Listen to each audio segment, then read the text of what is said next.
স্বাগতম প্রিয় দর্শক, স্বাগতম আজকের আয়োজনে। আজ আলোচনা করব মক্কা চুক্তি নিয়ে বাংলাদেশের আগ্রহ, কূটনীতিতে বাংলাদেশের নতুন পরীক্ষা, ভারত কি আতঙ্কিত? চাইলে সাবস্ক্রাইব করে আমাদের সাথে যুক্ত থাকতে পারেন। চলুন শুরু করি। আমাদের সাথে যুক্ত আছেন বাংলাদেশের কমিউনিস্ট পার্টি মার্ক্সবাদীর সভাপতি কমরেড সামাদ ও রাজনীতি বিশ্লেষক রাশেদ হায়দার। আপনাদের দুজনকে এই আমজনতার আজকের লাইভে স্বাগত জানাই। দর্শক, আমরা ভূমিকা সাধারণত দীর্ঘায়িত করি না, আমরা আলোচনায় চলে যাই। আমি কমরেড আব্দুল সামাদ সুজন ভাইকে দিয়ে শুরু করব। সামাদ ভাই, সৌদি আরব, তুরস্ক ও পাকিস্তানের সামরিক জোট মক্কা চুক্তিতে যুক্ত হওয়ার বিষয়ে আগ্রহ প্রকাশ করেছে বাংলাদেশ। বাংলাদেশের মিডিয়া হেডলাইন করেছে আতঙ্কিত ভারত। এই বিষয়টাই একটু আলোচনার দাবি রাখে যে আসলে কি ভারত আতঙ্কিত। প্রশ্ন হলো, এই জোটে যুক্ত হয়ে বাংলাদেশের লাভ কি, বা ভারতই বা আসলেই কি আতঙ্কিত হওয়ার কোনো কারণ আছে কিনা? সামাদ ভাই। ধন্যবাদ। আমজনতা চ্যানেলের যত শ্রোতা বন্ধু দর্শক আছেন, আপনাদেরকে ভালোবাসা জানাই। আপনারা আমাদের প্রোগ্রামগুলো কষ্ট করে দেখছেন। বিশেষ করে উপস্থাপক মাসুদ আলম ভাইকে ধন্যবাদ জানাই, এবং সাথে একজন অভিজ্ঞ আমাদের রাজনৈতিক বিশ্লেষক আছেন রাশেদ হায়দার ভাইকেও পেয়েছি। তো আলোচনাটা ভালো জমবে। তো দর্শককে বলে রাখি, আমার দাঁতের ব্যথা না হলে আজকে এই আলোচনাটা হয়তো আরো প্রাণবন্ত হইতো। তারপরে একটু আনন্দ দেওয়ার চেষ্টা করবো আপনাদের, কারণ ভাইয়ের যে টপিক দিছে খালি মজাই মজা।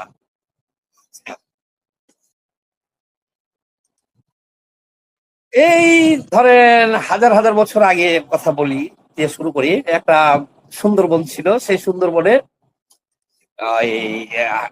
হাতি, সেই সুন্দরবনে এটা দেখেছি মক্কা চুক্তি, এটা আর দেখে কি করবেন। তো যাই হোক, তো সেখানে রাজা ছিল হলো হাতি, বাঘ সিংহ না, হাতিকে রাজা করা হয়েছিল ওখানে। এখন আরো ছোটখাটো যারা উপজাতি আছে, যেমন খরগোশ, ব্যাং, তারপরে শিয়াল, বাদুর যা আছে, ওরা বলছে এটা তো হইতে পারে না, এই আজীবনের জন্য একজন রাজা আমরা মানতে পারবো না, রাজা রাজা করতে হবে।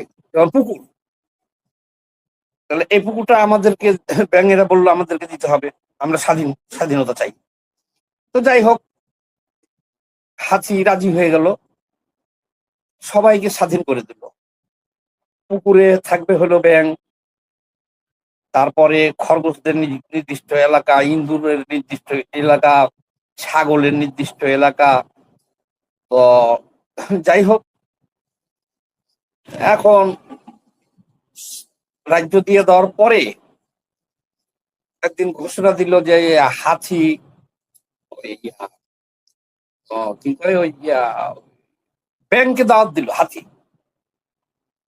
ঠিক আছে ভাই, তাহলে আসেন আমার রাজ্যে, আপনারা আপনাদের স্বাধীনতা পাইছেন, আপনাদের ব্যাং রাজ্য থেকে ব্যাঙের আসেন, সঙ্গ পঙ্গ নিয়ে বেরিয়ে যান। ব্যাং বলছে যে আমিও তো স্বাধীন, একটা রাষ্ট্রের প্রেসিডেন্ট, তুমি আগে আসো। হাতি বললো ঠিক আছে, আমার আপত্তি নেই, আসছি। মোটামুটি হাতিকে সম্বর্ধনা জানানোর জন্য টেস্ট তৈরি করা হলো পুকুর পাড়ে।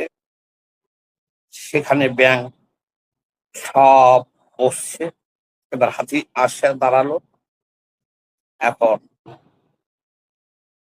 ব্যাং দেখতেছে তার চারিপাশে সবাই কেমন জানি হাসাহাসি করতেছে, কারণ ব্যাঙের হাতির মানে একটা নখের সমানও তো হচ্ছে না, আমি কথাবার্তাই বলবো কেমনে। তখন ব্যাং বড় হওয়ার জন্য নিঃশ্বাস টানা শুরু করলো, পেট ফুলে বড় হইতে থাকে। বড় হইতে হইতে ব্যাঙে যখন বাতাস টানে, মানে পেটটা ফুললে উঁচা হয় না, মানে হাতির দিকে চাইয়া বাতাসটা আনতেছে যে হাতি সমান হওয়া যায় কিনা। পরে একটা শব্দ হইলো, বাস্ট হয়ে গেল হাতি, ওই ব্যাঙের পেটটা উড়ে গেল। এখন হাতি বললো, আহাম্মক ব্যাং, স্বাধীনতাও দিলাম, এখন আবার তুই আমার সমান হইতে গেলি কি কারণে? তুই তোর জায়গাতেই থাকতি। তো ভাই, ইচ্ছা করলেই ব্যাং হাতি হইতে পারে না।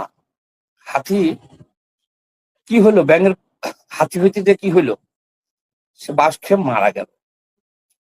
প্রথমেই বলেননি যে ভারত হলো হাতি, আমরা হইলাম ব্যাং। এটা যে হারামজাদা স্বীকার করবে না, ও হয় পাগল না হলে জঙ্গি, দুটার একটা।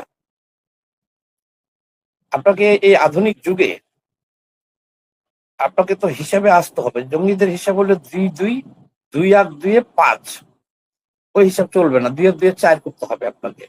তো যাই হোক, এই যে জোটে বাংলাদেশ যাচ্ছে, যাইতে খুবই আগ্রহী, ভারত আতঙ্কিত হবে। কিন্তু বাংলাদেশ তো জানেও না যে এই জোটটা কে করাইতেছে। এটা কি বাংলাদেশ জানে? জানে না। সৌদি আরবের আব্বার নাম কি পৃথিবীতে যারা জানে না, আমি মনে করি তাদেরকে মানুষের খাতায়, আপনি মানে মানুষের খাতায় নাম নিতে পারেন, কিন্তু তারা এই পৃথিবী সম্পর্কে কোনো খবর রাখে না। সৌদি আরবের একেবারে অরিজিনাল আব্বা হলো আমেরিকা। বলেন তো, বিগত এত বছরে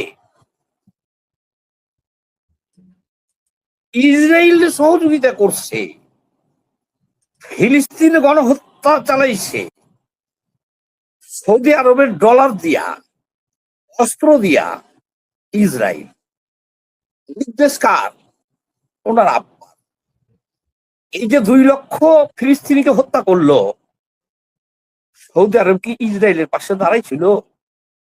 কার পাশে দাঁড়াইছিল? ওনার আব্বার পাশে আছে। তাহলে এই জোটটা তো করাচ্ছে হলো আমেরিকা। কারে দিয়া? সৌদি আরবের দিয়া। ওনারা হলো আন্ডারগ্রাউন্ডে। তাহলে কি হলো? আর পাকিস্তানের ধর্ম বাপ হলো আমেরিকা। এটা তো সবাই জানেন আপনারা। আচ্ছা, আমেরিকা যদি বলে যে পাকিস্তান, তুমি এক কাম করো, তোমরা রোজার মাস না, তোমরা আজকে থেকে রোজা শুরু করো, ওরা আজকে থেকেই রোজা করবে। এটা কে না জানি বলেন? পাকিস্তান সাথে আমেরিকার যে সম্পর্কটা, এটা 1971 সালেও 7ম নবহর পাঠিয়েছিল এই পাকিস্তানের জন্য। আচ্ছা, তাহলে 2টা পাইছেন যে পাকিস্তানের ধর্ম বাপ হলো আমেরিকা, আর সৌদির একেবারে অরিজিনাল আব্বা হলো আমেরিকা। 2টা পাইছেন। তুরস্ক ঢুকে রয়েছে ইউরোপীয় ইউনিয়নে, তারা বলছে যে আমরা যা বলবো, যেমনি বলবো, তুই খালি কপি করে বলবি, উল্টা পাল্টা করলে এখান থেকে আউট। তুই তো শালা জঙ্গি, তোর তো হলে ওই ওই অগমতই। তোর মধ্যে আর আইএসের মধ্যে পার্থক্য কি? তোরা মুসলিম। বলছে আব্বা আপনারা যেমনি বলেন আর কি। এখন বাংলাদেশকে নিতে বলছে আমেরিকা, এক জায়গায় দায়িত্ব দিছে। নিলে হবে কি? ভারত তো দূরের কথা, এই জোটে যাওয়ার পরে তখন যে চুক্তিতে ইউনুস করছে আমেরিকার সাথে বাংলাদেশে, এগুলা পাইতে আর আমেরিকার কোনো বেগ পেতে হবে না। এটা সৌদি আরবই আদায় করে দিবে, সব দায়িত্ব দিছে ওদেরকেই। 29 লক্ষর মতো মনে হয় বাংলাদেশি থাকে ওখানে সৌদি আরবে। সৌদি আরবে বলবো যে হারামজাদা, এই যে চুক্তিটা যে 19 সালে দিয়ে করলাম, তাহলে এখনো বহাল হইলো না রে। বাবা থামেন তো, দেখতেছি আমাদের তো জোটে চলে আইছে, পড়াই দিতেছে। বলবো কি রে হারামজাদা, ওইটা যে আমার ওখানে তো কি দরকার, কি আর একটু ঘাঁটি দরকার ওখানে, তুই ব্যবস্থা কর। এখন আর আমেরিকা বাংলাদেশের কিছু করবে না, আমেরিকার দুর্নাম আছে তো। এখন যা করার, এই যে মুসলমান, এই যে অনেক বিশাল কাহিনী এখানে। ভাই 4 জনকে হত্যা করলো রংপুরে, ওটা আমি পরে বলবো, তারপরে একটু টাচ দিই, মজা পাইবেন। তারপরে কি করলো, বাংলাদেশে হিন্দু নিধন হবে, কিন্তু ভারত তো যে কোনো মুহূর্তে, পশ্চিমবঙ্গে তো আর কেউ না হলে, ওর নাম কি পশ্চিমবঙ্গের ভুলে যাই আমি, মাসুদ ভাই, এই যে যে জিতলো যে মমতারে হারাইয়া, যাই হোক, ওরা তো শুভেন্দু অধিকারী, শুভেন্দু অধিকারী ঢুকলো বলে বাংলাদেশে, কি জয় শ্রীরাম বড় বড় তলোয়ার নিয়ে, হিন্দু নিধন, বাংলাদেশ কাট করে কি করলো, হিন্দুরা ধরে ফেললো পটাস করে। কি হয়েছে, যে হিন্দুরা মারছে, সব ঠান্ডা। ফিরে ভেবে দেখি, ডোমো হিন্দু, ওখানে যে পুলিশ অফিসার যারা আছে সব হিন্দু, আবার কমিশনার কান্দে, আর যার যার নাম নাই সব হিন্দু অফিসারের নাম নিতেছে। দেখেন সাংবাদিক, জি ভাই স্যার মামলা করছে কেউ, কয় দেখি ওসিরে, ওসি পরিমল, ওসিও হিন্দু। জিনিসটা কি হলো, ওই মুহূর্তে কিন্তু সত্য চাপা থাকবে না, ওগুলো পরে বলবো, কিন্তু ওই মুহূর্তে কিন্তু সারা বিশ্ববাসীকে বোকা বানানো গেল। যে তাদের আত্মীয় স্বজন, 2টা ছেলে ইয়াবা খাইতে গেছিল, জ্যাঠা পিসি হয় মাইরা দিছে, কিন্তু জিনিসটা যা ঘটছে, যেভাবে প্রকাশ হয়েছে যে বাংলাদেশে হিন্দু নিধন, হ্যাঁ, সুপরিকল্পিত ভাবে একটা পরিবারের 4 সদস্য খাতাম।